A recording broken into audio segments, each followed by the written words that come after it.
Bueno, amigos míos, aquí estamos una vez más en Duda Razonable. La verdad es que este primer programa nos ha costado un poco más de la cuenta. Hemos tenido bastantes situaciones personales que nos han afectado y nos han alejado un poco de esto. Y bueno, también algunos problemas técnicos que una mano negra nos afectó ahí. Pero bueno, estamos con toda la intención de partir. Este primer programa lo hemos llamado La Tierra bajo amenaza, con la intención de poder hablar un poquito de toda esta amalgama que hay de seres que nos quieren, algunos destruir, otros alimentarse de nosotros, donde están los alienígenas, etcétera. Algunos rescatarnos de este mal mundo en el que vivimos,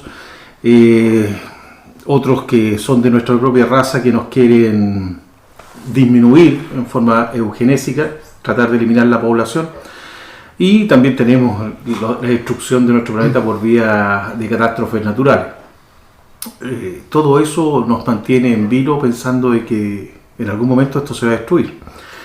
Pero todo este mundo ovni, que es el que abunda en este concepto de esta amenaza, parte principalmente en la Segunda Guerra Mundial, donde hubo este boom gigantesco de avistamientos ovnis, tanto en el desarrollo de la Segunda Guerra Mundial como posterior a ella.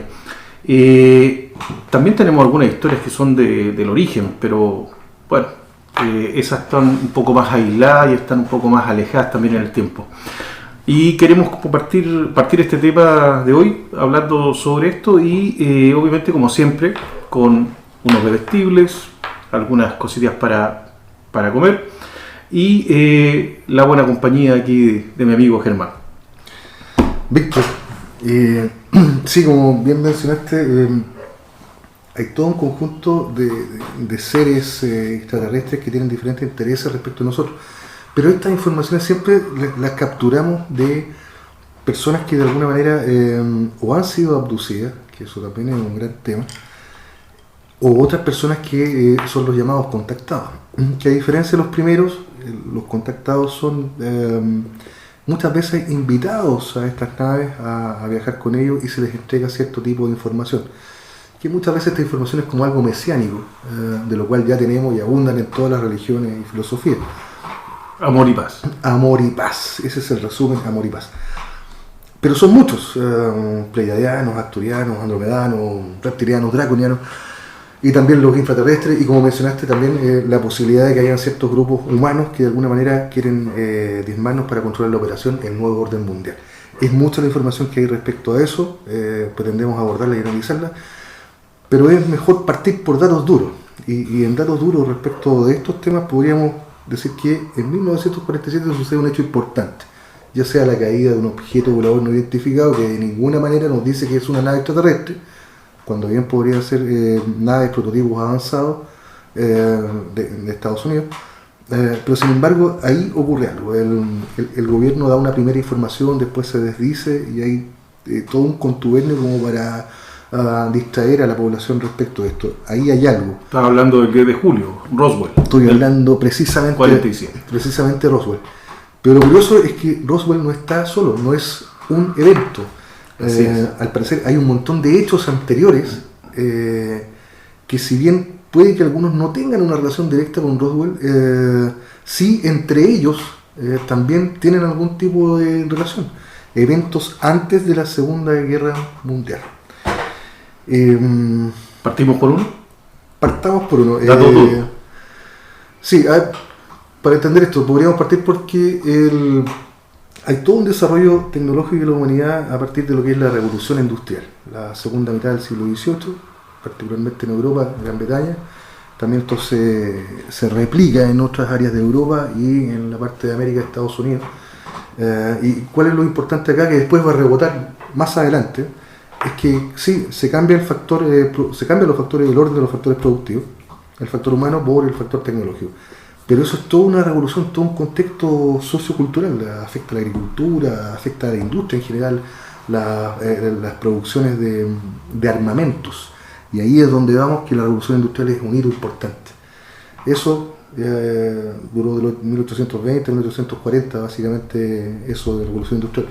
Pero no es que haya quedado ahí, después continúa, porque los países importantes que después vamos a ver, que son por ejemplo Alemania, que vamos a tocar ese punto, y otros países de Europa, producto de toda esta revolución industrial, finalmente después siguen una carrera armamentista que afecta tanto la Primera y después la Segunda Guerra Mundial. Por lo tanto, la revolución industrial es un hecho importante que cambia la historia de la humanidad, de lo que era el neolítico ahora, exponencialmente.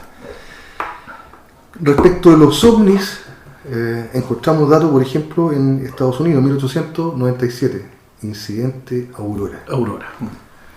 1897, en la localidad de Aurora, Texas, Estados Unidos. Es un hecho bastante raro que uno al leerlo, al comentarlo, dice, esto es extraño, por decirlo menos. Habría ocurrido lo siguiente: algún aparato, hay algunos dibujos que dicen de los testigos que era de forma cilíndrica, se había estrellado contra el molino de viento de una granja. Bueno, esa granja en particular era del juez de la localidad, por lo tanto era un personaje importante, J.S. Proctor se llamaba. Entonces barrió con el molino y fue a caer más allá donde tenía un pozo. Se dice que mucha gente de los barredores, claro, al ver una destrucción en la granja de un vecino, hay que entender el comportamiento en aquel tiempo, sí, los parroquianos del lugar fueron a prestar ayuda. Se dice que, y esto no es un dato confirmado, que la gente encontró restos de materiales y también encontraron algunos cuerpos. Uno de esos cuerpos, hay datos que dicen que fueron 3, que fueron 2, que fueron 1, no importa, pero uno de ellos fue enterrado en el cementerio de la localidad. Curioso comportamiento humano. Bastante extraño. Curioso comportamiento humano. Lo enterraron en el cementerio de la localidad.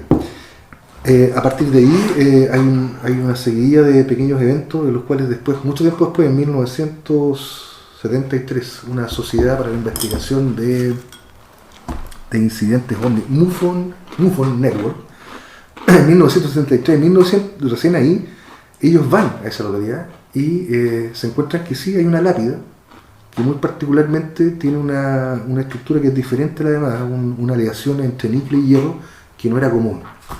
Y cuando hicieron pruebas con sus directores encontraron que sí había radiación.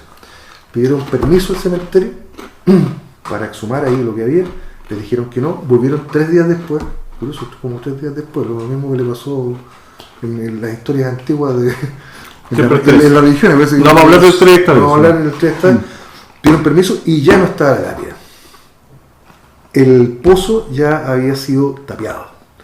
Pero sin embargo esta organización al parecer sí encontró algunos restos, algunos fragmentos y se hizo de ellos. ¿Qué pasa después? Es como raro la historia. Pero lo encuentra porque se lo rescata del pueblo que estaba ahí, de los parroquianos. Lo rescatan del lugar, o sea, lo rescatan de la granja. Y de pasaron muchos años y todavía no había 1973. Y cercano al pozo, 300 metros más allá, hay una zona, según ellos, que es una zona árida donde nada crecía. Se dice también que el mismo juez, J.S. Proctor, ayudó o hizo restos de la nave, los enterró en el mismo pozo. Yo creo que hay que entender esta situación porque algo destruye su molino, algo se estrella, se fragmenta. El tipo tenía un pozo que era importante, por lo tanto lo reconstruye. Eso es lo que pienso. El momento de reconstruirlo, a lo mejor tiró algunos fragmentos de aquello que había caído en el fondo, no pensando y no previendo, y no tenía por qué, que esto podía ser algo radioactivo. Y de hecho entiendo que parte de la familia, el hijo de él, después muere de un caso severo de artritis. Entonces es aquí cuando uno dice, oye, pero los tipos son tontos, hacen 2 cosas idiotas. Uno es agarrar estos fragmentos y tirarlo en el mismo pozo, agua, claro, radioactivo. Y lo otro, enterrar un cuerpo que al parecer...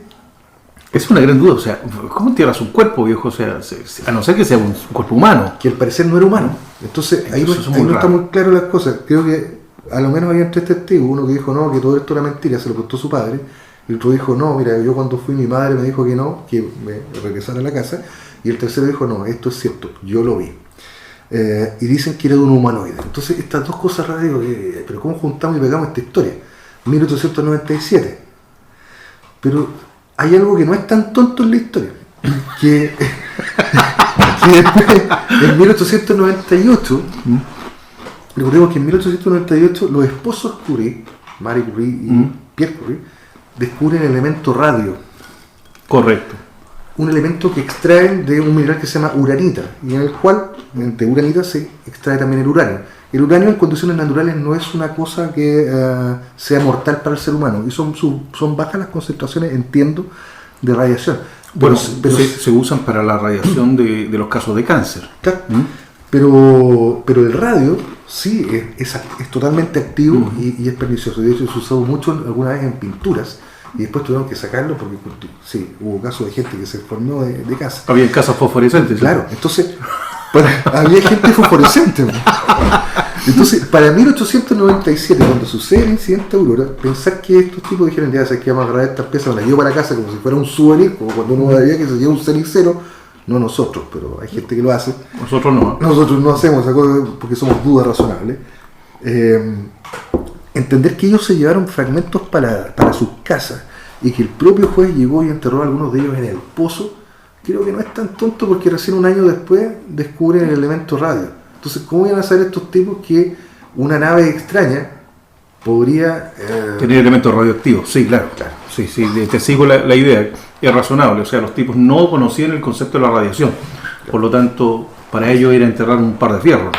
Ahora, lo único extraño que aquí es donde duda razonable nos planteamos esto, es que, a ver, si esto ocurrió en 1897, ¿por qué en 1973, cuando un organismo como MUFON Network se apersona y empieza a hacer investigaciones, recién ahí desaparece la lápida y todo lo demás?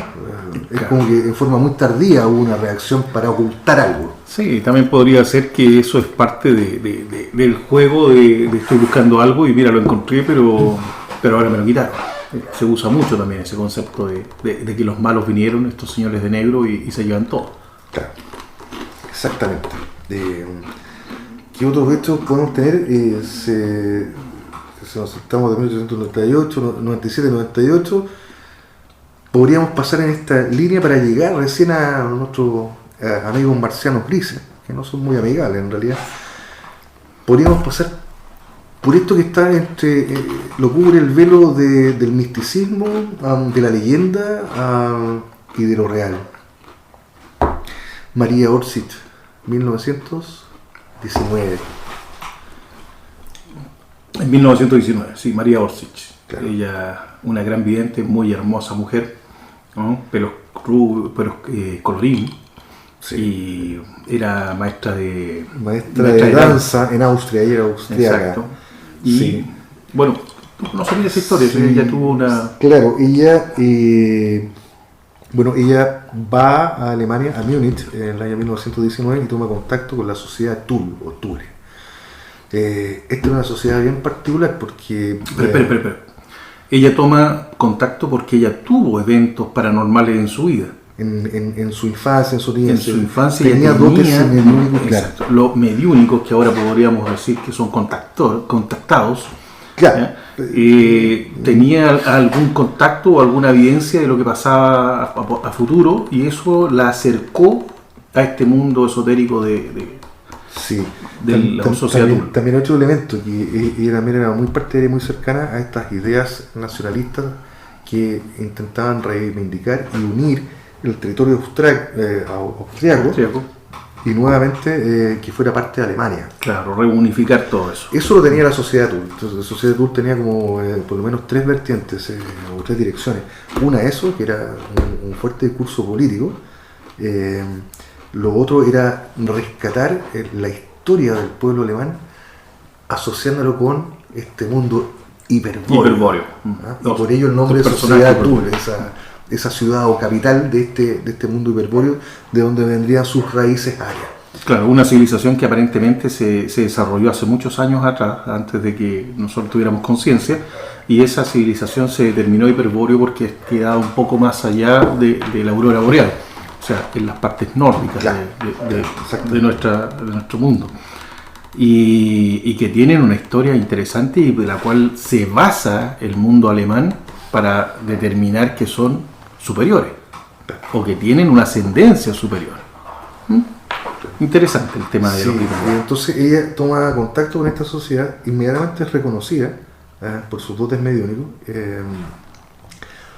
y ya en 1919 ya hay una historia de que ella, junto con, bueno, ella después en el año 22 entiendo que forma un grupo de mujeres, particularmente donde las otras también eran medios, la Sociedad Brill. La Bril. Y ese es un nombre también interesante para nosotros porque el Brill es como la energía inmanente del universo. Podríamos asociarlo con la materia oscura, podríamos asociarlo con el ki, con el chi, Exactamente, que son orientales. con aquello que también hablaba Tesla en algún minuto. Esta fuerza que está en el universo y que todos podemos utilizar. Claro. Y que él quería hacer gratuita para todos. Curioso, ¿ah? María Orsic dicen que en un momento de su historia, casi al final, tuvo correspondencia con Tesla. Y es curioso porque ella desaparece en el año 45 y Tesla muere en el año 43. Entonces, Está muy puede cercano, ser que se haya relacionado en algún momento estos dos personajes, que bueno, ahí cambia la historia. No hay nada que nos acredite eso, pero sí hay informaciones ahí que hablan de que hubo esta cercanía. Curioso, ¿eh? Un gran personaje de la historia. Nuestro querido amigo Nikola Tesla, que lo tenemos Sí, aquí, lo por tenemos, acá. Nikola Tesla, Sí. y por ahí también Nikola Tesla. Sí, un gran genio, el cual también tendríamos mucho que hablar.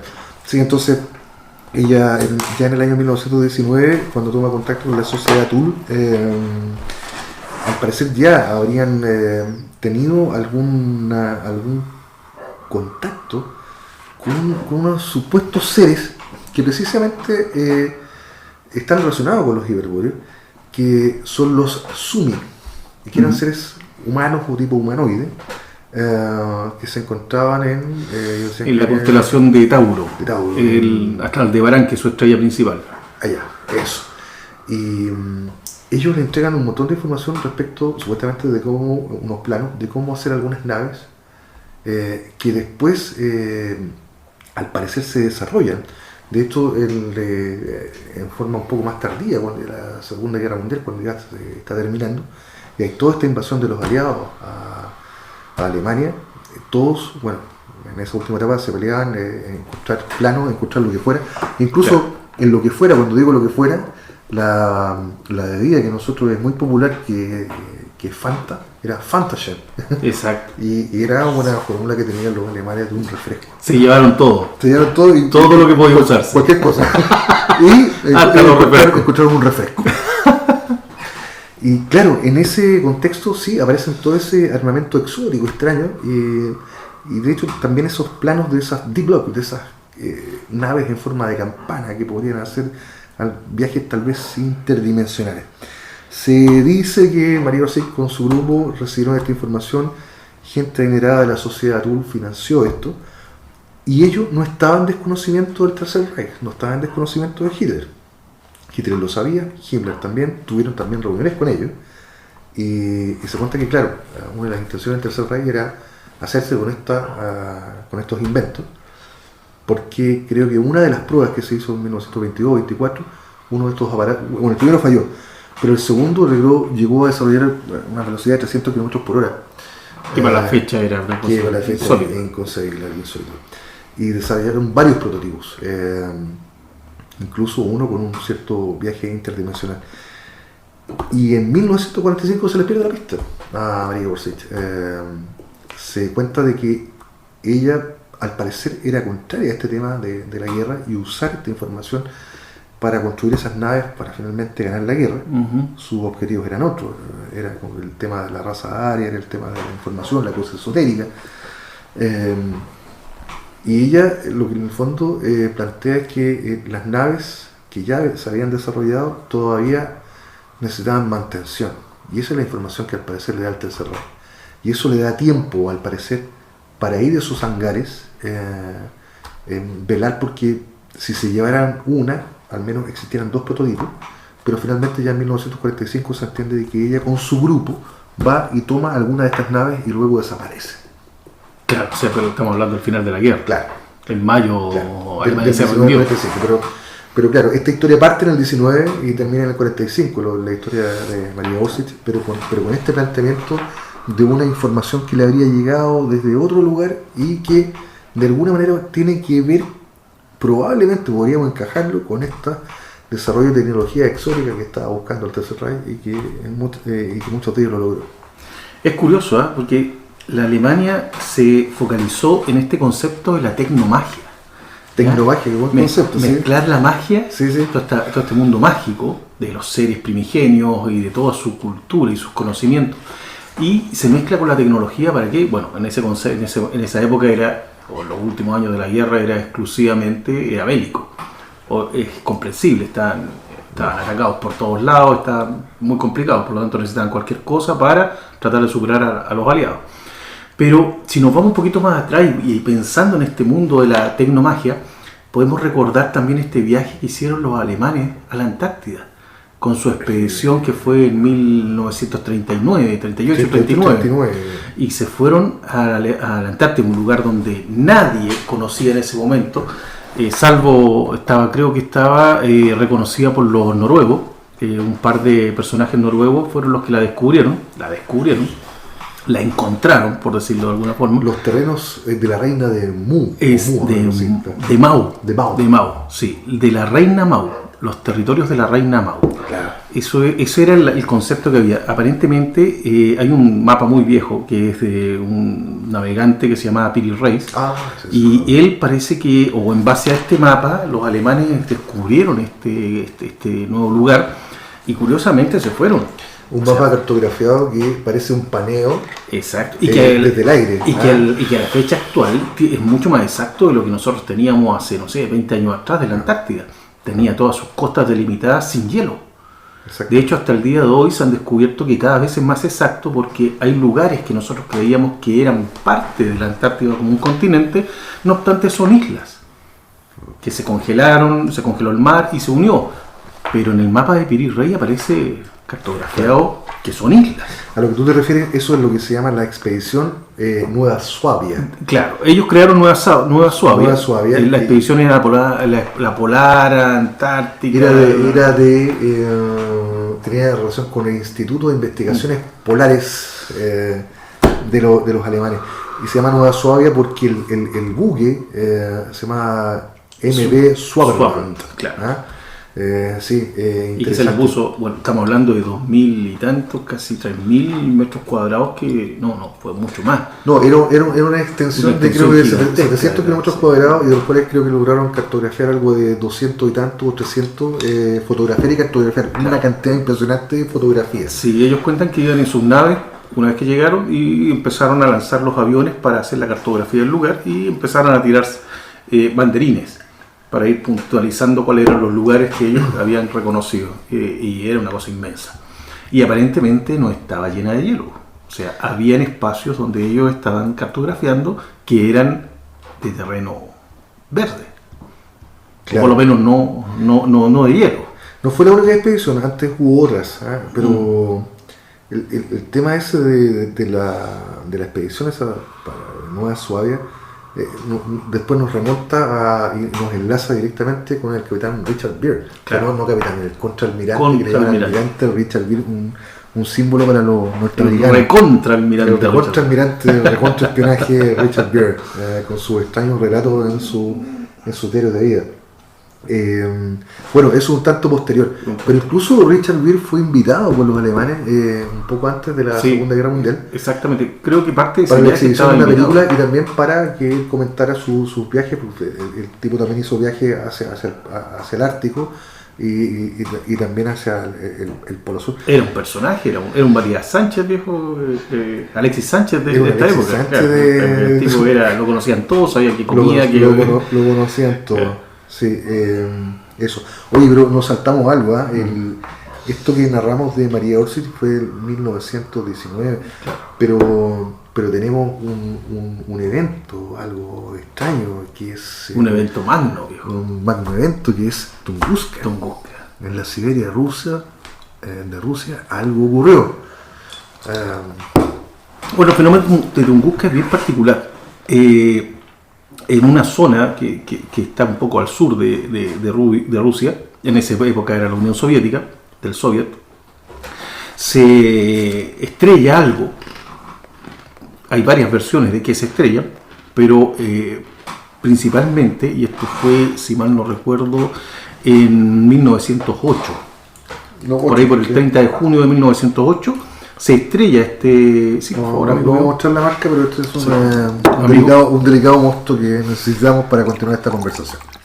Se estrella este bólido, no se estrella. Dicen que genera una implosión antes de llegar a 8 kilómetros, antes de llegar a la superficie, y genera una explosión impresionante para la época, incluso para épocas posteriores. 30 megatones posiblemente. Sí, fue una explosión que generó 16.000 millones de grados Celsius, viejo. Explotó a tal punto que por suerte explotó allá arriba, porque si llega abajo hace un cráter gigantesco. Generó parte de un cráter, liberó casi 2.100 kilómetros, viejo, de terreno que quedaron áridos totales. 2100, 2160 por ahí, Por ahí. de kilómetros cuadrados que finalmente quedan calcinados Áridos, y se nada. ven los árboles, y se ven los árboles caídos así. Fíjate que pasó algo bien curioso cuando empezaron a investigar Tunguska. Particularmente los árboles quedaron todos abatidos en una especie de movimiento isotrópico, o sea, circular, una expansión. Y en esa expansión, los árboles que estaban al centro quedaron de pie.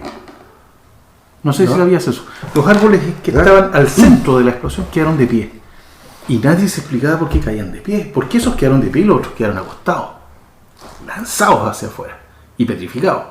Estos quedaron petrificados pero quedaron de pie. Curioso. Posteriormente se hicieron explosiones controladas en laboratorio, y en ese laboratorio, en esas explosiones, haciendo un parangón con papelitos o con grafitos que tenían puesto en una superficie como la mesa que tenemos acá, hicieron la explosión al centro y se dieron cuenta que el fenómeno generaba lo mismo. Los palitos que estaban en el centro se mantenían de pie y todos los demás con una expansión. Por lo tanto, eso ratifica que algo pasó a una altura de X kilómetros antes de llegar a la Tierra. Bueno, hay varias posibilidades ahí, entre ellas la explosión de un ovni. También se habla de que puede haber sido algún meteoro o alguna roca estelar que era bastante más sólida y que generó implosión al interior porque traía algunos minerales en particular que con el roce de la atmósfera se condensaron y generaron una explosión, prácticamente una implosión atómica. Sí, particularmente podría haber sido un tipo de cometa que traía algo muy particular de su estructura. Una forma de explicarlo. Eso, decir que es algo muy particular es como trato de explicar esto y trato de acomodar las fichas para que el puzzle más o menos quede armado.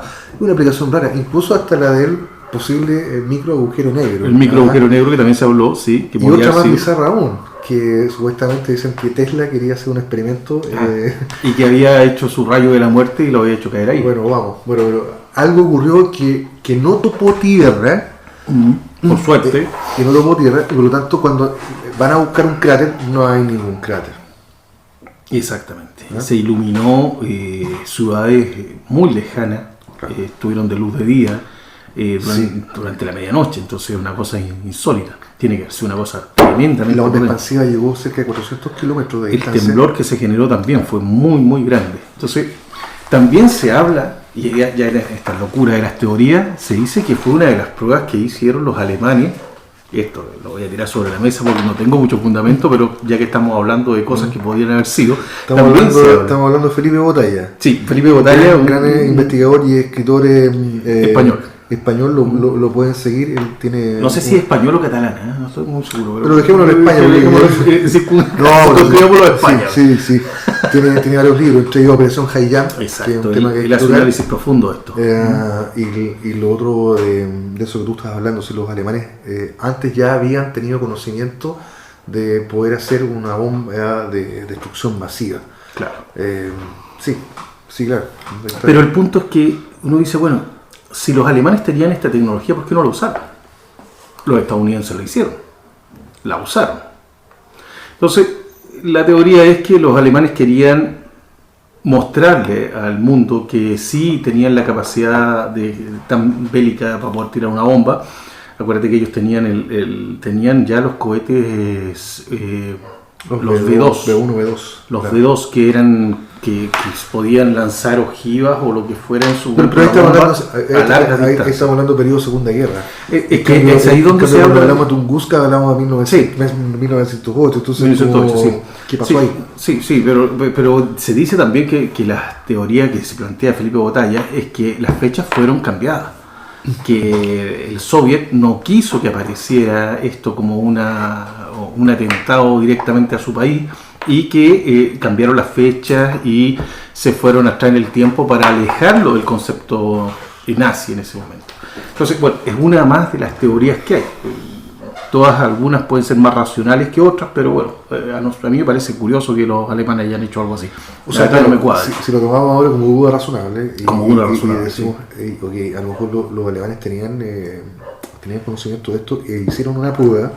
Es que no fue una prueba, fue un lanzamiento con intención. Bueno, pero básicamente, mira, si es con intención, también he leído al respecto de que, claro, la intención de Hitler, pero es que Hitler está en la Segunda Guerra Mundial. Es que estamos hablando de la Segunda Guerra Mundial. Sí, pero es que 1908 no me queda dentro de la Segunda Guerra Sí, Mundial. pero si vamos bajo esa figura, si pensamos en esa figura que podría, démosle un poco de asidero para tratar de analizarla. Según lo que cuenta Botalla, él dice que esto de 1908 fue una invención, que esto pasó en la Segunda Guerra Mundial. Ya, ok. ¿Ya? Ese es el concepto y la teoría que genera él. Entonces, como pasó en esta Segunda Guerra Mundial, fueron los alemanes los que lanzaron esto. No quisieron lanzarlo en un lugar donde hubiese... Como en aquel tiempo Stalingrado, Claro. Moscú, Estaba cerca de Stalingrado, Tunguska podría y haber... podría ser un elemento disuasivo. Exacto. Esa era la intención, disuasivo. Claro. Ahora, se ha demonizado tanto a los alemanes viejos que no sé por qué ahora piensan que dijeron no se lo diremos a la gente, diremos en un lugar alejado donde no haya nadie. También Si lo hubiesen tirado en también Rusia, es viejo. contradictorio. Si lo hubiesen tirado en Rusia, como lo hicieron los americanos, que tiraron sus 2 bombas en Japón, viejo, la guerra se hubiese acabado rápidamente. Rusia se hubiese rendido como lo hizo Japón. Hubiera sido totalmente práctico. Exacto. Entonces ahí es donde se cae la historia y uno dice, bueno, apliquémosle un poquito de razones, y mira, no me cuadra. Me quedo un poco más con la historia de que puede haber sido hasta pensar que puede haber sido una nave alienígena que cayó ahí, que implosionó antes de, pensando que ellos tenían una tecnología mucho Bueno, este concepto igual es un poco posterior dentro de nuestro análisis, pero ya hay que citarlo tal vez. Cuando partimos con esto, hablamos de Roswell, 1947, algo se estrella. Y si asumimos que es una nave extraterrestre, surge la pregunta, viejo, nave extraterrestre, surcas el espacio y algo le falla, no sé, no, es extraño. Si esto también hubiera sido en Tunguska, una nave extraterrestre, si así fuera, también me es más extraño. Después vamos a llegar a estos incidentes en Rusia, ¿cómo se llama? Kapustin Yar. Kapustin Yar, sí, que también se supone que es un Roswell ruso. Es que un también Roswell cayó ruso. una nave. Pero en Kapustin Yar también hay un enfrentamiento. Claro, ahí la historia Entonces, es un poco más compleja. todas estas cosas de naves que se estrellan ya me suena como algo extraño. Se nos caen los aviones a nosotros chocamos los autos, hasta los barcos pueden chocar, ¿ok? Pero ustedes que ya superaron el tema de la velocidad de la luz, supuestamente, no debería ocurrirle esto a menos que conduzcan bajo la influencia del alcohol, no sé, pero claro, no debería ser. Pero si asumimos de que en Tunguska no fue un cometa, no fue un micro agujero negro, no fue Tesla, y lo dejamos con que fue un platillo volador, oye. Pero ahí la algo historia está llena de caídas, ¿sabes? De UFO crash, como le llaman los gringos, porque es más cortito, entonces me gusta más. Claro. Pero bueno, este estrellamiento de ovnis está lleno. Está Roswell, también hay una zona en Inglaterra donde, En Inglaterra también, donde también cayó un platillo volador o una nave alienígena. Tenemos Tunguska, que podría haber sido, y En Chile, supuestamente Paihuano. Paihuano también. También en Chile tenemos nuestro propio Roswell, pues, viejo. Ahora, Estos tipos no son hicimos lo mismo que hicieron ellos. No colocamos una base ahí, una área 51, pues, no sé, tal vez nos quitaron el platillo, vinieron de Estados Unidos. Podríamos haber hecho una base 3. Tal vez colocaron una carpa, no sé, pero... o quizás sí, no sé, pero este tema de que ovnis Sí. se caen. Yo concuerdo con eso. O sea, ¿hasta cuándo? O sea, los tipos atraviesan el universo completo, llegan acá y se caen las naves, viejo. Ahora, cuidado. ¿Eh? En el Roswell ruso, los tipos dicen que ellos cayó una nave, pero ¿Ya? después quisieron recuperarla. Un elemento que viene curioso que hemos conversado otras veces. Se me cae un platillo volador, viejo. Se me cae una nave, se me caen mis compatriotas, se me caen mis soldados, viejo. En Kapustin Yar. Kapustin Yar. Está la Sí. intención de esto. Sí, pero lo hemos conversado. O sea, se me cae una nave. Perdí personal. Y no voy a rescatarlo, viejo. Dejo que los humanos lo agarren, los tomen, Para se que hagan lleven las ingeniería naves, reversiva. para que hagan esta ingeniería reversiva y empiezan a encontrar cosas. Y tomen a los cadáveres y los disecciones como aparecen por ahí en un video que también es bastante... hay harta duda, Pero el ¿no? teléfono es raro y la mesa de operación es rara Claro, de la sí. autopsia de Entonces, Roswell. Extraterrestre. Pero el punto es ese, oye, ya ok. Digamos que estaban bajo el estado de... Intemperancia. Estaban bajo el efecto del alcohol y se cayeron en un carrete. Se cayeron, ya ok, se cayeron. Oye, vamos a buscarlo. Nosotros, viejo, se nos cae un avión y salimos todos corriendo a buscarlo, viejo. Claro, hay ¿Por qué lucas ellos no? invertidas ahí, no sé. Hay, El hay único especulación. caso que escapa a eso es Kapustin Yar. Porque ahí se produjeron enfrentamientos entre la armada, entre la aviación rusa, soviética en esa época, contra estos alienígenas. Y en sus ataques perdieron muchos aviones, pero también cayeron algunos de las naves, viejo, alienígenas. Y que obviamente salieron como hormiguitas, las tomaron y adentro de Kapustin Yar nuevamente. De hecho dicen que tienen como 5, ¿no? Como Oye, 5 naves. ese caso, ya que estás nombrando Kapustin Yar. Pero ahí hay violencia, ahí es lo que uno espera, porque Venía por acá, pero ya, okay, porque de repente la memoria falla, tienes que entender que no somos una Wikipedia de hay demasiadas estos fechas casos, que uno a veces le cuesta y, un poco. y por lo tanto tenemos que apoyarnos en cosas. Pero el asunto curioso es que o sea, no es solamente que se caiga un ovni, ya, Roswell, lo que sea, pero estamos hablando de que tecnología humana mandando naves para defender lo que tú dices es cierto, ¿eh? Estos tipos tienen una inteligencia diferente. Dijeron, oye, la nave se cayó acá, en torno a la nave vamos a hacer una base. Es una de las teorías. Es como la película de los Avengers, Thor se le cae el Cuando martillo, le cae el y martillo, todos hacen una base casi alrededor del martillo. tiene Me inteligencia. parece eso. interesante. Si no lo muevan, no lo muevan. Claro. Armemos algo alrededor. No sé lo que pasa si lo muevo. Exacto. Prefiero cercarlo y ahí hacer una base y estudiar. Está bien, pero... Hay más inteligencia en Kapustin Yar. Inteligencia humana. Nos anotamos un punto respecto de humanos 1 y extraterrestres 0. No sería tan positivo. No, pensando en lo que puede venir. Pero, ok, sí. Salimos de acá y nos vamos a encontrar con unos dragos en la puerta que nos van a abducir. Oye, el tema es que ya puedo entender que la cuestión se cayó, ya. Pero después lo siguiente que los humanos mandan sus aviones, sus MiG-18, no sé cuáles habrían sido, pero eran MiG. Y a combatir con los... O sea, De tú a tú. de tú a tú. Sin problema.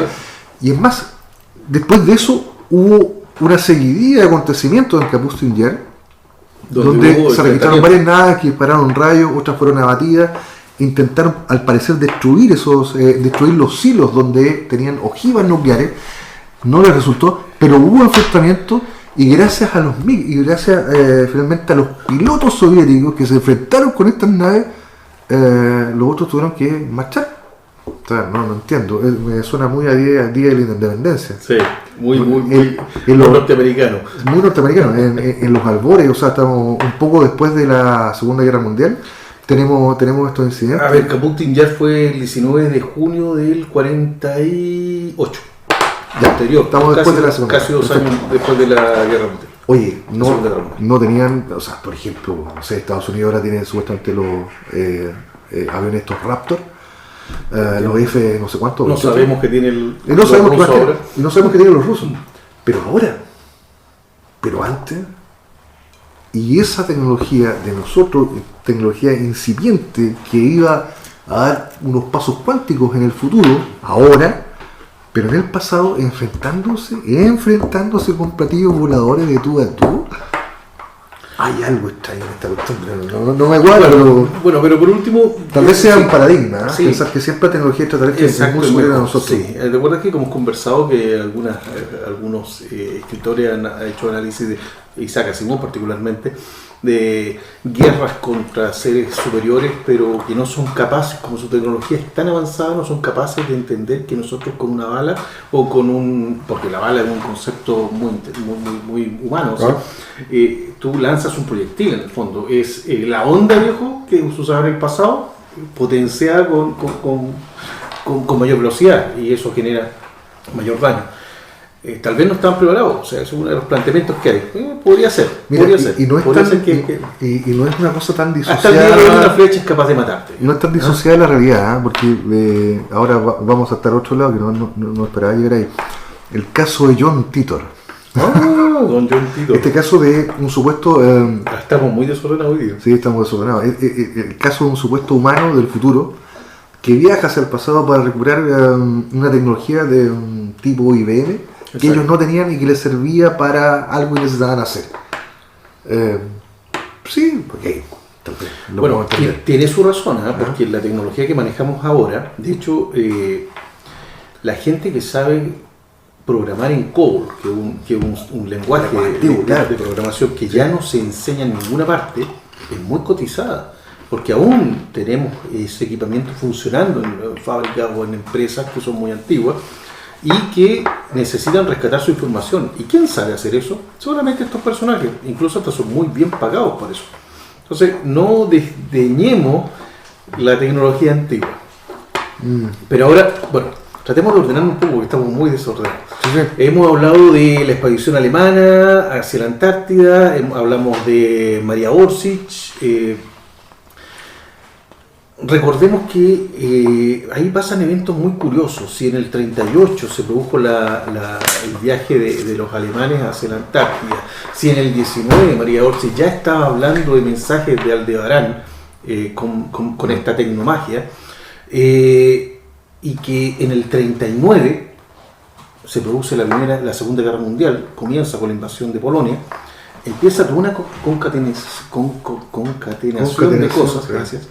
Y eso empieza a desarrollar, bueno, yo soy un convencido, y no creo que soy el único, que piensa que las guerras, una de sus cosas positivas, no es que diga que bueno la guerra, pero una de las cosas positivas es que focaliza al ser humano y lo obliga a desarrollar tecnología.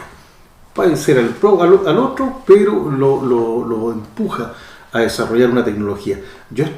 Mientras más uno lee sobre la Segunda Guerra Mundial, más se sorprende, y esto no es una apología sobre los nazis, no comparto su visión del mundo, pero los tipos fueron extraordinarios, viejo, en su desarrollo tecnológico.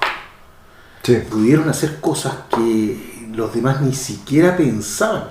Tenía un adelanto increíble de más de 25 años. Entonces, todo eso se produjo en un proceso muy corto. Si pensamos que los tipos... ¿Qué podemos pensar? ¿Que en su viaje a la Antártida encontraron algo? ¿Por qué se fueron a la Antártida? Esa era una de las preguntas que quedaron pendientes de lo que estábamos hablando. ¿Por qué de repente me voy a la Antártida, a la tierra de la reina Mao? Mira, también hay una declaración de un almirante alemán, Karl Donitz. Exactamente, Donitz. No sé si fue en el 43, pero él se lanza una frase importante que dice que la armada alemana debe estar orgullosa porque ha construido para el Führer un Shangri-La, una fortaleza inexpugnable allá en territorios. Viejo, antes estaba la expedición Nueva Suabia, que dijiste, y básicamente lo dijiste en vivo. Sí, lo dijiste públicamente. Públicamente.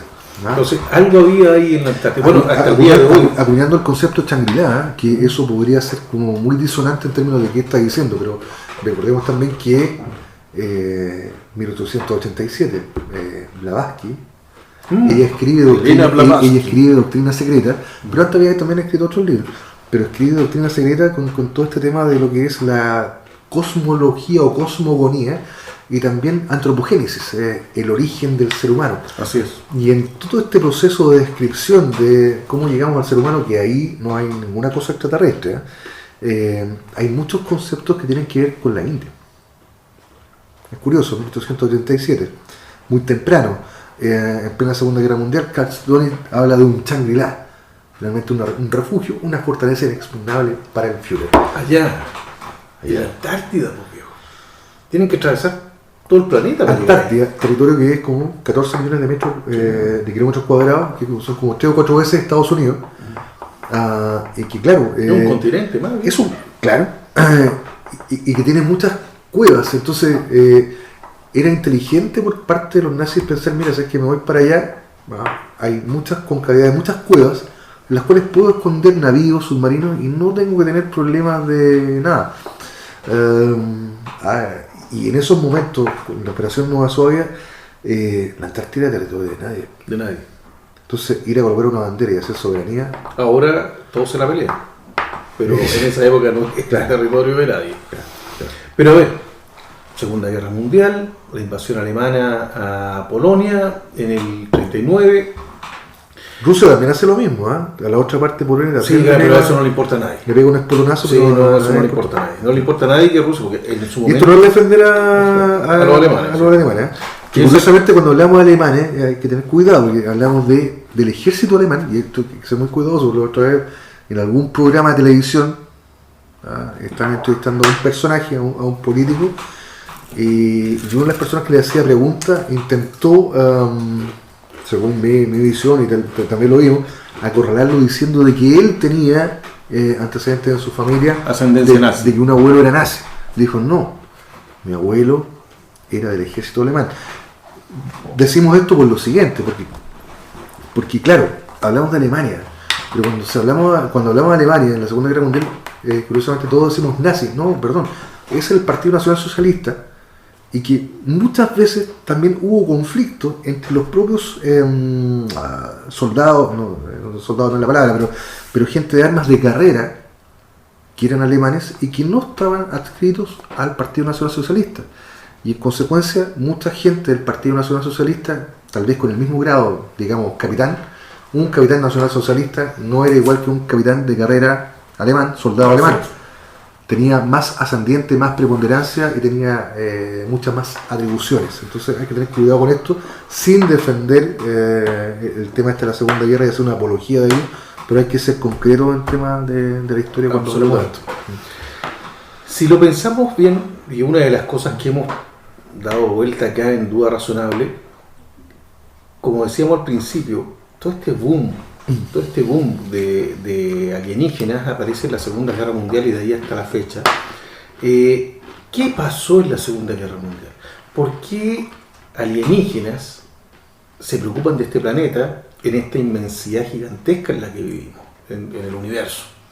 Ya nuestra galaxia es una cosa gigantesca, imagínate el universo. ¿Por qué? Y de ahí es donde conversábamos, amigo mío, que no será que le llamamos la atención, no será que con las bombas atómicas despertamos un poco el conocimiento de nuestra presencia a estos seres. No les dijimos, oye, aquí estamos, hemos dominado la energía nuclear, por lo tanto ya somos de las pruebas de Trinity y después los dos... Claro, porque si pensamos, la prueba de Trinity, que está desarrollado bajo el proyecto Manhattan, que la prueba de Trinity que fue la primera prueba donde se realizó una explosión de plutonio, que era el Fat Boy, que era la bomba que tenían una gorda que era así gigante, que le decían el hombre gordo. ¿Ya? Y esa fue la única forma de probar, porque en esa época el proyecto Manhattan no tenían la capacidad de generar uranio en cantidades industriales. Entonces el uranio 235, que es el que se usaba para enriquecido, para la segunda bomba, que era, ¿cómo la bautizaron? Little Boy, el niño pequeño, porque era una bombita chiquita. Bueno, les costó mucho desarrollar esta bomba, porque el uranio 235, que era el ideal para esto, costaba mucho generarlo. Se demoraron años en hacerlo. Y tuvieron que hacer una prueba. El plutonio era un poco más fácil de conseguir, por lo tanto dijeron, hagamos una prueba con el plutonio. Y tiremos a este Fat Boy y hagámoslo implosionar. Lanzaron la bomba con una efectividad pero violenta. O sea, los tipos nunca imaginaron lo que habían desarrollado. Y eso fue, me acuerdo, la prueba Trinity fue el 16 de julio del 45. Ya estaba terminando la guerra. Se demoraron muchos años en desarrollar la bomba atómica. Y todo esto pensando que los alemanes ya estaban en un proceso mucho más avanzado que ellos. Por lo tanto, estaban contra el tiempo. No obstante, al final, ya estamos hablando de junio del año 45, ellos hacen esta prueba y en agosto lo lanzan en Hiroshima y Nagasaki. Y ahí lanzan las dos. Lanzan el Fat Boy con su potente. Ahora, espérate. Lanzaron en agosto, entre el 6 y el 9 de agosto, lanzaron las dos bombas en Hiroshima. Ya los alemanes se habían rendido, viejo. El 2 de mayo, creo que, si mal no recuerdo, fue la rendición italiana, y por ahí por el 23 de mayo fue la rendición de los alemanes. No obstante, quedó Japón. Japón allá, al otro lado del mundo, claro, le había destruido Pearl Harbor, por lo tanto había sangre. Hay algo pendiente. Y además había avanzado mucho Japón en sus incursiones bélicas, pero ya estaban en franca retirada prácticamente. Ya se habían rendido los dos grandes personajes del eje, que eran Alemania e Italia. No obstante, los americanos, los norteamericanos, sí, no tuvieron ningún asco en lanzarle dos bombas atómicas a población civil. Había que probarla. Ya tenemos, hay que probarla. Claro, había que probarla. No la lanzaron cuando básicamente ya la guerra terminó, pero los destructores de la misma guerra. ¿Que no la lanzaran en Alemania? ¿Por qué no la lanzaron en Alemania? Tal vez, bueno, pero aquí podríamos decir que, mira, no la lanzaron en Alemania porque ya estaba en franca rendición, estaban firmando acuerdos. Pero porque había algo pendiente, hay un tema de el ataque a Pearl Harbor y por lo tanto queda en la retina del pueblo y hay que justificar algo. Sí, claro. Entonces aquí le lanzamos el bombazo a los alemanes que ya se están rindiendo, no, que están firmando, no, para allá. Podrían haber hecho la prueba en otra parte, pero la verdad que yo creo que no la lanzaron en Alemania porque en Alemania tenían muchas cosas que sacar. Mira, mucha más de esta, sí. Había demasiado interés en Alemania, en los científicos alemanes, en su desarrollo tecnológico. Sí, correcto. Ese argumento es mucho más importante y es mucho más razonable. Había cosas que sacar y por lo tanto no le vamos a tirar un bombazo cuando tenemos planos que sacar. Y los rusos estaban en la misma parada. Vamos detrás de Alemania, viejo, a buscar a todos los científicos. Claro. Cuando ellos descubrieron que los alemanes tenían la capacidad de lanzar el B-2, que era este cohete bomba prácticamente, incendiario, de características incendiarias, creo. Pero bueno, ya. Pero el punto era que era de larga distancia y eso no existía en esa época. Entonces ahí es donde se les abrió el apetito a todos y dijeron no, y particularmente nuestros norteamericanos no quisieron lanzarla ahí porque podían destruir todo lo que estaban buscando, pero a los japoneses no les importó, lamentablemente. Pero si lo pensamos, Trinity, 16 de julio del 45. Nagasaki e Hiroshima en agosto, el 6 y el 9 de agosto del 45. 3 bombas atómicas, casi una diferencia de un mes. ¿No será que, como conversábamos una vez, iban pasando unos alienígenas, iban de asado, de fiesta, y de repente descubren que hay un destello en tal lugar? Y dicen, oye, porque esto no es solamente luz, aquí también hay radiación. Y dijeron, oye, allá me detecta la computadora de a bordo, detecta que hay radiación atómica. Vamos a mirar qué hay ahí. ¡Paf! Y ahí empiezan a aparecer esta seguidilla de alienígenas investigando quiénes son estos personajes que se bajaron del árbol y ya están tirando bombas atómicas. Haciendo un parangón con películas de ciencia ficción, Star Trek. Todo lo que son las series de Star Trek y también películas llega a la pantalla, aparte de la serie. Hay una película que ahora no recuerdo cuál es, pero es la que cifra el momento en el cual los vulcanos, que son los que están a favor de los humanos y forman parte de la... y no fueron los Klingons. Y que no fueron los Klingons, porque si no, no estaríamos contando esta historia. Los vulcanos iban pasando y descubrieron aquello que estaba haciendo ese humano en forma muy artesanal en su garage, de finalmente un motor con energía warp. Y por las trazas finalmente de los restos que deja la energía de un motor warp, cuando el tipo vuela, oh, aquí hay algo, pues hay gente inteligente, y claro, y baja. No sé si en un momento descubren que éramos muy inteligentes o que les conviaron copete y algo, pero no importa. Bueno, según la los humanos no eran inteligentes. Según la ciencia ficción de viejo, tan inteligente que al final después quedaron manejando la Federación Galáctica. Claro, la presencia humana es muy importante dentro de la Federación. Está hecho por nosotros, sí. Pero sigamos concatenando hechos. Dijimos en junio se lanza la prueba trínica, la primera explosión nuclear. En julio, el 16 de julio. Después en agosto, entre el 6 y el 9, se lanza Hiroshima y Nagasaki. Y curiosamente, bueno, los japoneses se rinden después inmediatamente, ya eso no había nada que hacer, que las bombas atómicas en su país los dejó destruidos completamente. Mira, hay algo curioso, ¿eh? Tal vez una de las explicaciones de por qué atacaron a los japoneses de esa forma tan brutal puede haber sido porque los aliados tenían muchas complicaciones con los japoneses, porque los japoneses luchaban hasta morir, tenían ese principio del buchido, no les interesaba morir, era un poco nórdico, así vikingo, así voy a la guerra y no me importa que muera, y eso era un conflicto para ellos porque no se rendían. El tipo estaba con 3 balazos en el suelo y seguía con la espada tratando de matarlo. Entonces eso le generó una forma de explicar un poquito cómo podría ser. Bueno, agosto se rinde Japón, Hiroshima y Nagasaki el 6 y el 9, y después pasa un hecho curioso. Espera, mira, es que me voy a ir un poquito antes. Los alemanes en el año 39 ya había algo respecto de lo que era el concepto de desarrollar bombas de explosión masiva. Sí. En el año 39 adquiere director del instituto del Kaiser de Guillermo, bueno, no recuerdo muy bien, pero que era holandés. Él era holandés, se llamaba Peter Dobje o Dobje.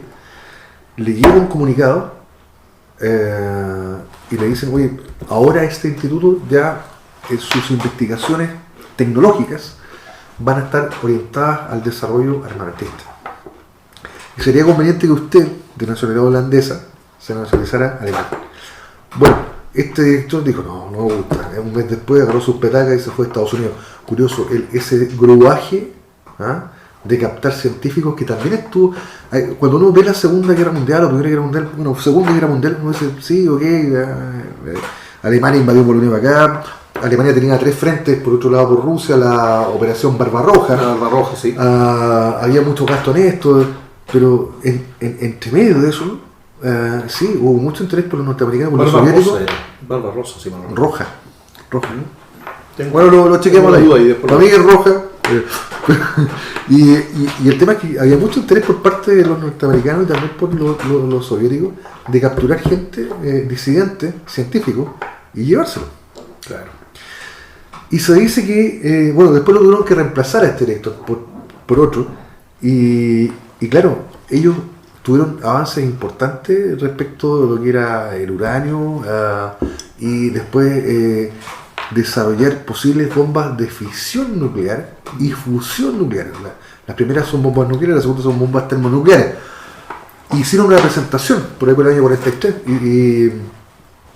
y todos los que estuvieron ahí se encontraron muy interesados. De hecho, quien estaba a cargo de toda la parte finalmente del desarrollo armamentístico, y ahora no recuerdo el nombre, dijo, ok, vamos, quiero periódicamente reportes.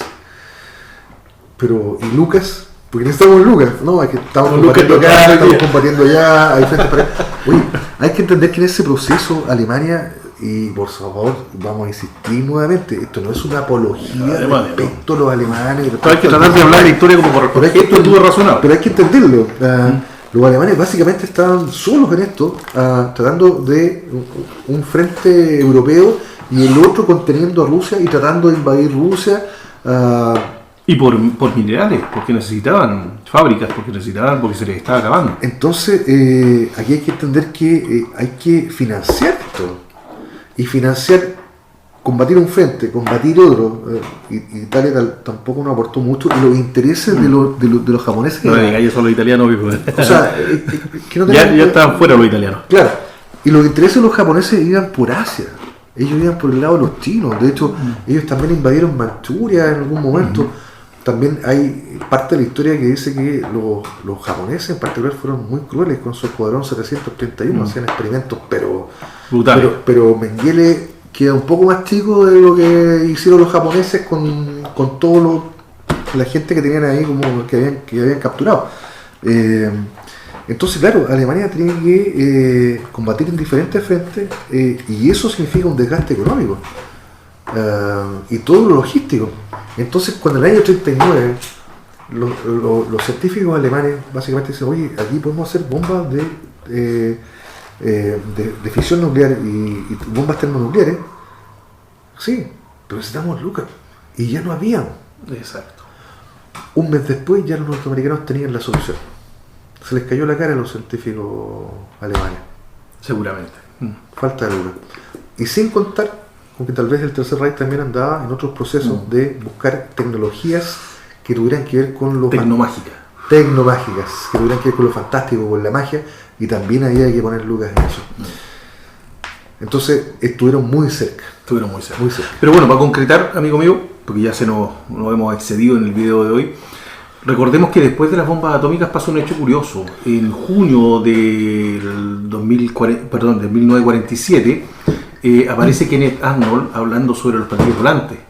Un gran personaje. Un gran personaje. Él acuña el tema de los platillos volantes, queriendo decir otra cosa. Fue la prensa. La prensa la acuñó, pero él quería decir otra cosa. Era una flotilla, creo, de 9 o 8 naves que en algún momento volaban en forma irregular y muy cambiante. Y él dijo que tenían una forma lenticular. Y de hecho los dibujos que él hace tenían como unas muescas. Exacto. Vamos a poner ahí la imagen. Pero sin embargo fue la prensa la que acuñó que estos eran platillos volantes. Y ahí nos quedó los platillos volantes. Bueno, y después viene el incidente de Roswell, que está dentro del mismo año, en julio.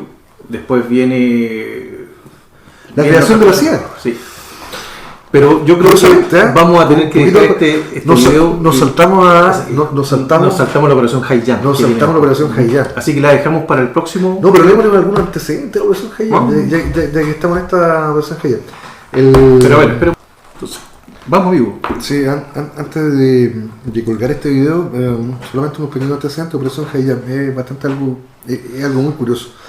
El contraalmirante Richard Byrd, él forma parte de toda una expedición que arman los norteamericanos entre fines del 46, por ahí al parecer noviembre del 46, hasta principios del 47, con todo un contingente para ir a la Antártida.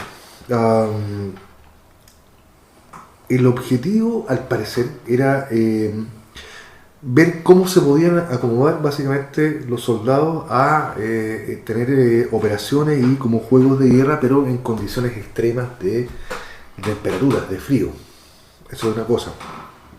Lo otro era también establecer cierta soberanía y tal vez hacer algunos experimentos, porque también llevaron científicos, llevaron prensa. Pero la base era un experimento científico. No, ¿Había un concepto bélico entonces? Sí, era ver cómo se comportaban,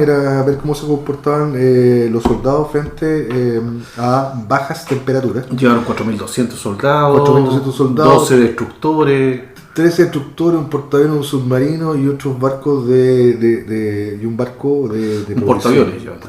Claro. Ahora, todo eso quedaba muy bien en el papel, porque estaba Richard Byrd, pero también para la ciudadanía. Es decir, vamos a hacer este experimento y porque, como ha acabado ya la Segunda Guerra Mundial, no se olviden de que el mundo geopolíticamente tenemos que dividirlo en dos: ellos y nosotros. Así es. Y si en algún momento hay que ir a por ellos, como dicen los españoles, que no nos pase lo que les ocurrió a los alemanes en el invierno ruso. Entonces tenemos que hacer este proyecto. Ahora, viéndolo desde acá, pero tenías mucho más cerca el Polo Norte. Bueno, si es que tenía Groenlandia, por lo menos, tenía temperaturas muy parecidas. No tenías por qué venir para acá. Desplazarte hasta atravesar todo. 20.000 kilómetros para llegar. Y ahí volvemos a la expedición Nueva Suabia, a toda esta Claro, desplazamiento que hicieron los alemanes para... Yo creo que ese era el objetivo. O sea, si quedaba algún reducto de Alemania en la Antártida, ellos venían a destrozarlo, venían a eliminarlo completamente. Exactamente. Eso es lo más plausible. Pero pasó algo curioso ahí, pues, amigo. Era una operación que estaba destinada para 8 meses. 8 meses. Se terminó en 8 semanas. Terminó en septiembre, tristemente en 8 semanas. Tristemente en 8 semanas, por ahí por el 5 de septiembre del año 47, en nuestro país, diario El Mercurio, aparecen declaraciones del almirante Richard Byrd diciendo: oye, ¿sabes qué?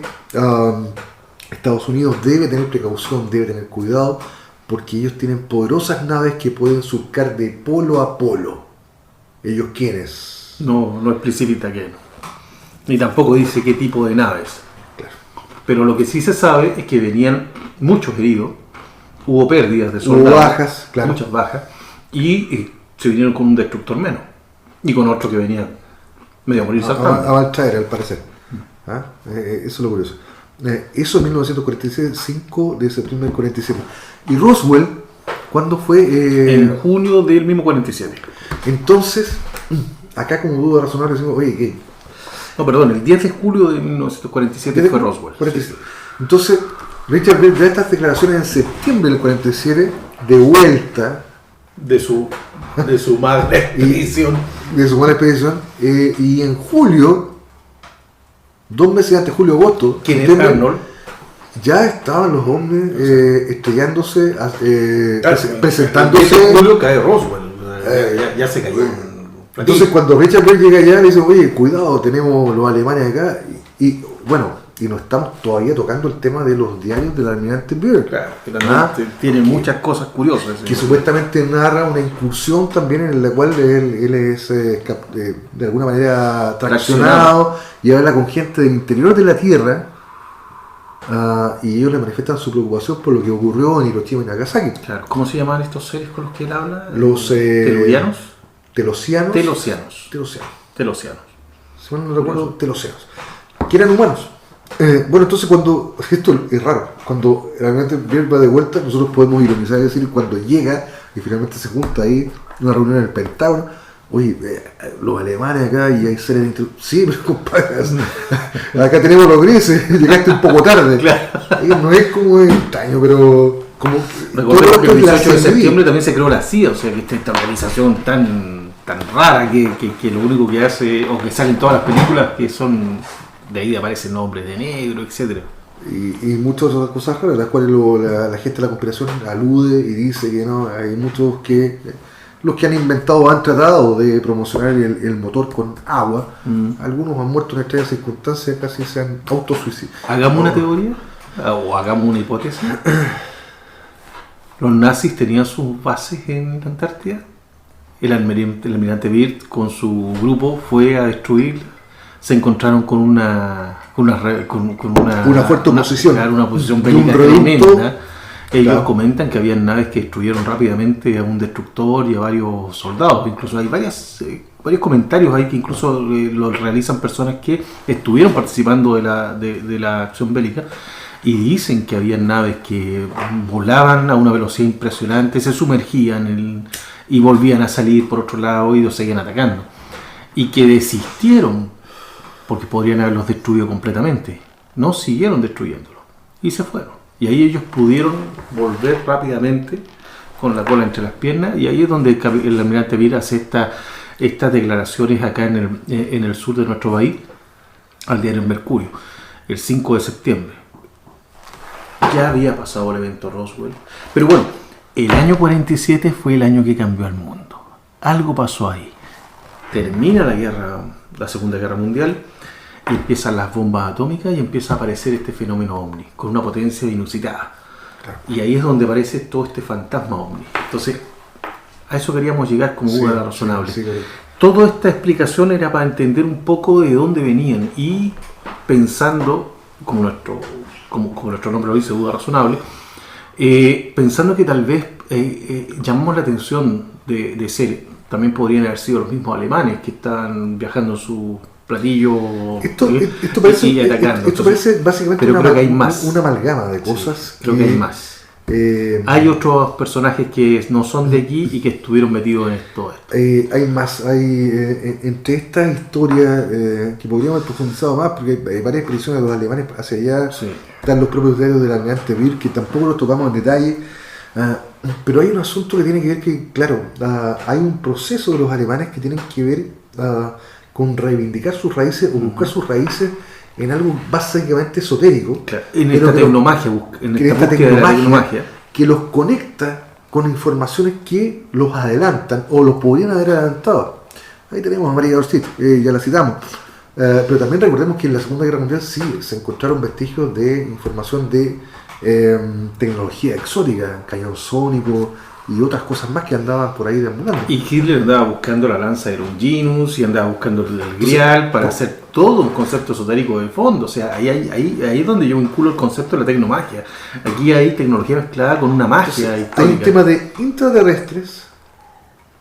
Hay un asunto que tiene que ver con... Aún no tocamos a los intraterrestres, que también deberían decir algo en todo esto. También pensamos en los Atlantes, hablamos de los hiperbóreos. Lo que pasó supuestamente en los días de la almirante Birk, que él finalmente... Que tuvo un contacto con personajes de ahí. Claro, entonces tenemos, al parecer, intraterrestres, tenemos por otro lado extraterrestres que se aparecen en el año 47, bueno... No dejar de lado que a lo mejor en pinturas rupestres y otras cosas sí, hay vestigios de pintura y de monumentos de seres extraños, pero no tocamos esa parte. Acá en Mesoamérica también, o sea, hay una cosa que vamos a tocar en próximos programas, claro, entonces, Mesoamérica con su acá historia. En este pequeño paneo, en esta pequeña descripción, partiendo de Roswell como un dato duro, tenemos como tres cosas involucradas. Los posibles extraterrestres, el tema de los alemanes con un contacto anterior, que todo esto viene de sesiones mediúnicas o de busca de la tecnomagia que les podría haber ayudado para, y también tenemos metidos acá a los grises o a los extraterrestres o cualquiera que hayan sido. O sea, esas tres cosas están metidas acá posiblemente en este pequeño paneo que hemos hecho hasta del año de la Revolución Industrial hasta el año 1947 de forma muy sucinta. El año que cambió el mundo. Yo lo diría porque es un cambio que marcó el futuro. El año que cambió el mundo. Donde se separaron estas dos potencias y empezó esta Guerra Fría, donde aparecieron todo este mundo de los alienígenas, donde se produce después la carrera espacial. Tenemos mucha información que proviene de todo esto. Entonces, este programa, bueno, tenía la intención de buscar alguna razón que podríamos decir que según lo que analiza Duda Razonable, tal vez nosotros llamamos la atención de seres que estaban pasando o que estaban mirando este sector, así como nosotros lo hacemos también en nuestro observatorio, y descubrieron que había algo, que habían seres que estaban ya desarrollando tecnologías que podían ser peligrosas, por decirlo de alguna forma. Y aún no hemos llegado al tema de los contactados. Sí, tenemos historia para los contactados, pero y tenemos una crítica para los contactados que no la vamos a hacer en este programa, lo hicimos nuestros pilotos, pero ahora para ordenarlo mejor no lo vamos a hacer. Sí. Pero sería interesante. Vienen muchos conceptos donde Duda Razonable va a colocar este concepto de usemos la razón. Busquemos de toda la información que tenemos en internet, esta información variopinta que nos llena y nos invade y a veces nos satura, y que nos deja más desinformados. Entonces, ¿cuál es la idea? ¿Cuál es nuestra idea? Tomar todos estos conceptos, tratar de ordenarlos con nuestras dificultades, con nuestras limitaciones, tratar de ordenarlos y hacerlo un poco más digerible y entender un poco qué está pasando. Darle posibilidad de que sí sean ciertas algunas cosas y a otras decir definitivamente esto no me cuadra. Dejarlo ahí en un espacio aparte. Bueno, podemos cerrar y englobar lo que ya dijimos delante, pero por favor, de decir que de 1947 y un poco antes, hasta la Revolución Industrial, tocamos diferentes temas en forma muy sucinta, pero aquí podríamos tener las tres aristas. Hay algo que tiene que ver con seres posiblemente intraterrestres, que no lo abordamos mucho, que son, insisto, los diarios del almirante Birk, que son bastante cuestionados. Tenemos la historia de la CERTA también ahí. Y tenemos la historia de la CERTA también, que es razonable. La vamos a tocar en el próximo programa. Ella plantea respecto de esta incipiente evolución del ser humano en menos de 10 millones de años. La CERTA es un ser evolucionado de los antiguos reptiles que dominaron este planeta, claro. Y que en su reptiloide vida se junta con los humanos haciendo una especie de, hace un experimento de social, experimento social que nos gusta tanto a nosotros. entregando información, y ella lo que finalmente plantea la cierta es que, a ver, los dinosaurios se extinguieron hace 65 millones de años, 65 millones. pero tuvieron un reinado de 130. 160. 160. Bueno, y después, por cosas que no vamos a comentar ahora, finalmente se demoraron unos 30 millones de años más en evolucionar, y en ese proceso que evolucionaron tenían bases dentro del sistema solar, y tienen tecnología que nosotros ahora no tenemos. Entonces la CERTA, en ese expediente, la CERTA dice, pero ¿cómo ustedes pueden pensar que en menos de 10 millones de años, 3 millones de años, que es lo que se conoce de nuestra evolución. Y hablamos de 10 millones de años, desde que nos bajamos del árbol, porque estas fechas van cambiando diariamente, pero entre 200 y 300 mil años, no millones, 200 y 300 mil años tenemos al sapiens, Homo sapiens, y de ahí ustedes van a la luna, o supuestamente van a la luna, y esto no forma parte de una evolución natural. O sea, ¿cómo se bajaron del auto, del árbol? ¿Qué estoy tomando? Sí, el auto. Del auto, pero bueno. Se bajaron del árbol y ya evolucionaron tan rápido. Eso también está contra de la idea de evolución. Creo que es un proceso mucho más largo. Lo hemos visto en la historia que nos cuentan de la Tierra, y el proceso evolutivo son muy largos. Estamos hablando de millones de años. Sí. No puede ser que el ser humano haya evolucionado tan rápido. Y ahí podríamos engancharlo con este señor Zecharia Sitchin, quien habla y sobre... también un poco antes también con H.P. Blavatsky, que solamente la mencionamos. Zecharia Sitchin con todo el tema de los Anunnaki, que también tenemos que abordar eso. ¿Qué se viene adelante? Zecharia Sitchin, se viene Anton Park. Anton Park, sí. Entonces tienen que comprender que acá lo que quisimos hacer es simplemente un paneo muy por arriba, sin abordar en mayores detalles, y que esto tiene por lo menos 3 aristas. Algo que tiene que ver con posiblemente seres intraterrestres, por otro lado la evolución y desarrollo de los alemanes, pero como consecuencia de buscar como si fuera un pensamiento lateral, algo no convencional, tecnomagia.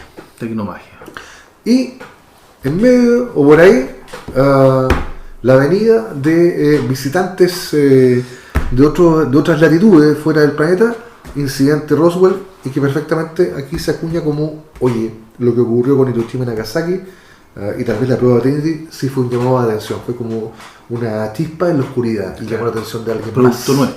Nuestro, y producto de nosotros. Esas 3 cosas básicamente se barajan acá. Tal vez la que menos se barajó fue el tema de los intraterrestres o aquello, pero está todavía ahí. Sí. Tenemos que considerar que el concepto de tecnomagia, para llevarlo un poco a lo que hemos visto ahora en los últimos tiempos, podríamos decir que todo este mundo de Marvel, de Asgard y todos estos personajes, sí, ellos tienen tecnomagia. Nosotros le podríamos denominar tecnomagia. Es una tecnología que está fuera de nuestro alcance y que nosotros consideramos mágica en ciertos fundamentos. Entonces, por ahí es donde vamos nosotros, y por ahí es donde creo que los alemanes también buscaron. Así que bueno, amigos míos, están invitados para el siguiente programa. Vamos a analizar los temas que continúan esta historia, tratando de armar una cronología un poco de cómo viene esto.